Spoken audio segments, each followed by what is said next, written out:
ठीक है।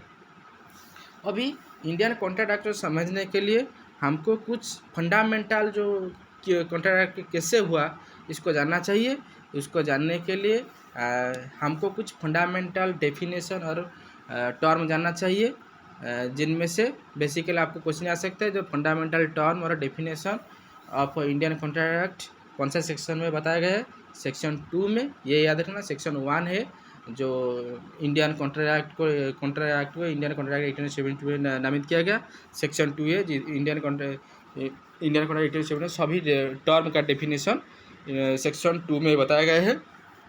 जिस तरह की पहला है आपका बेसिक प्रिंसिपल जानना चाहिए, वो है प्रपोजल। प्रपोजल है सेक्शन 2 सबसेक्शन ए। इसको याद रखना, ये शॉर्ट क्वेश्चन आ सकता है। प्रपोजल क्या है? When one person signifies to another his willingness to do or to abstain from doing anything with a view to obtain the assent of the other, it is called proposal. जब भी कोई person दूसरा person कुछ बोलता है कि क्यों बोल रहा है, कि कुछ करने के लिए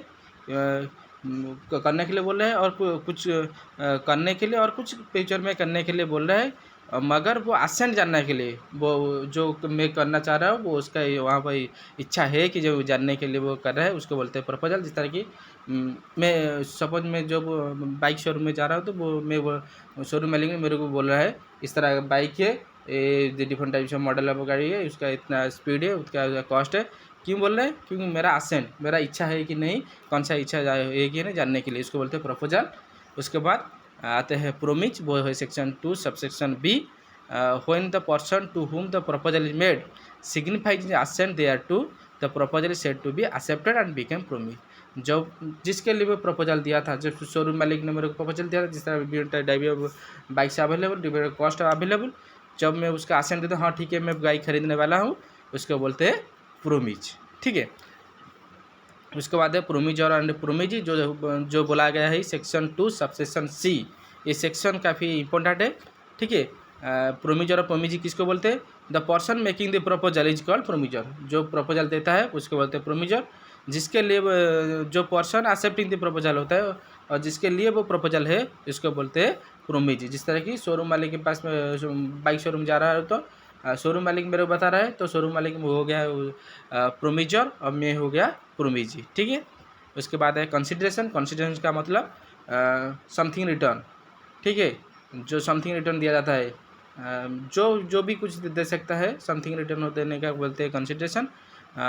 से वो बोला when at the desire of the promisor, promisor की इच्छा से जितना ये बोला है, the promise or any of the person has done or abstain from doing or does or abstain from doing or promises do or abstain from doing something such act is called consideration. Promisor की इच्छा से, suppose प्रोमिजर बोला है मैं bike बेचने वाला हूँ, bike का कॉस्ट है 10,000 कि 15,000 कि 50,000, जो जितने बोला उसी के डिजायर से मैं जो इसका मैं बोल रहा हूँ प्रोमिज हूँ, और कोई दूसरा पर्सन बोलेगा हाँ ठीक है मैं आपका 50,000 10,000 15,000 जितने भी रुपये पैसा है मैं आपको दे दूंगा, उसको बोलते हैं कंसिडरेशन। और कोई बोला कि हाँ ठीक है बाइक में खरीदूँगा, बाद में पैसा दूंगा।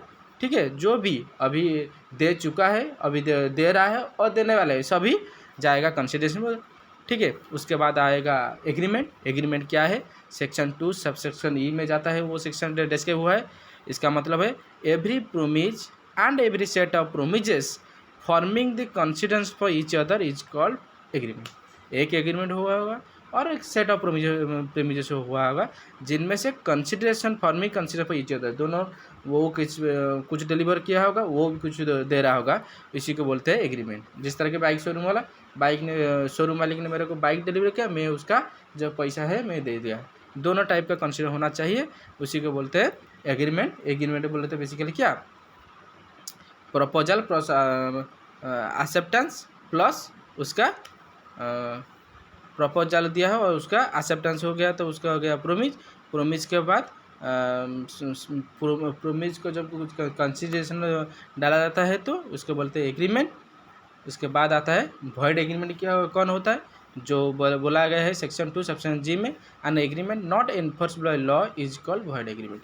जो agreement not enforceable by law है, लॉ के हिसाब से वो ठीक नहीं है, लॉ की काफ़ी सारा रूल है, रूल के हिसाब से जो कॉन्ट्रैक्ट एग्रीमेंट नहीं होगा तो उसको वॉइड एग्रीमेंट बोला जाएगा। जिस तरह की कोई माइनर को 18 साल से कम, और कोई पागल लुनाटिक पर्सन, ठीक है, और इंसॉल्वेंसी पर्सन से तो कॉन्ट्रैक्ट नहीं कर सकते। उसको करेगा तो गवर्नमेंट ने बोला कि मैं उसको इन्फोर्सबल नहीं करूँगा। उस तरह का एग्रीमेंट को बोलते हैं void agreement.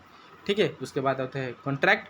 Contract section 2 section S में बोला गया है an agreement enforce bye law is called contract. जो कॉन्ट्रैक्ट एनफोर्स बाय लॉ बोला है कि सभी तरीके से वो ठीक है, लॉ उसको एनफोर्स ठीक है, सभी का जो लॉ का रूल है वो फुलफिल कर रहा है, उसके बोलते हैं कॉन्ट्रैक्ट। ठीक है, उसके बाद आते हैं voidable contract. Voidable contract section 2 section I में बताया गया जो होता है कि कोई कॉन्ट्रैक्ट कुछ गलत है मगर कोई पर्सन चाहेगा तो इसको ठीक कर सकता है, नहीं तो वो कैंसिल करता है। जिस तरह के an agreement which is enforced by law are the option of one or more of the parties thereto but not at the option of others, it is called voidable contract. जो contract कोई suppose मैं bike खरीद रहा था, बाद में पता चला कि वो बाइक चोरी वाला बाइक है, तो वो लॉ के हिसाब से वो गलत है, लॉ उसको कैंसिल कर सकता है। मगर तुम चाहोगे तो नहीं ठीक है चोरी वाला बाइक है, मैं उसका एक्सेप्ट कर लूँगा, ठीक है, उस टाइम वो कॉन्ट्रैक्ट वैलिड हो सकता है।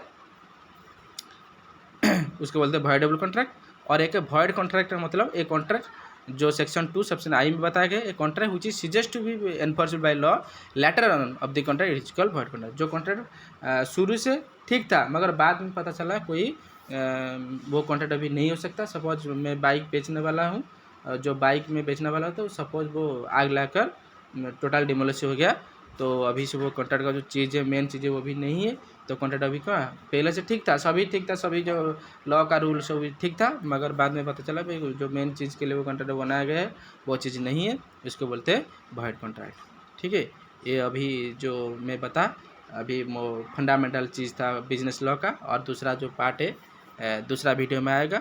आपको काफ़ी सारा मैं देख रहा हूँ कि वीडियो को देखते हैं मगर सब्सक्राइब नहीं कर रहे तो काफ़ी सारा जो बेनिफिट वो नहीं ले सकते, क्योंकि काफ़ी सारा ज़्यादा जो सब्सक्राइब करेंगे और जो आपका बेल बटन है इसको दबाने से वीडियो आपको टाइम से टाइम मिल जाएगा, और काफ़ी सारा फीचर भी ऐड हो जाएगा ऑटोमेटिकली जब ज़्यादा सब्सक्राइब हो जाएंगे। तो इसलिए आपको सब्सक्राइब वीडियो को देखो और सब्सक्राइब करो और फ्रेंड को भी शेयर करो, उसको वही जो बेनिफिट है वो ले सकते हैं।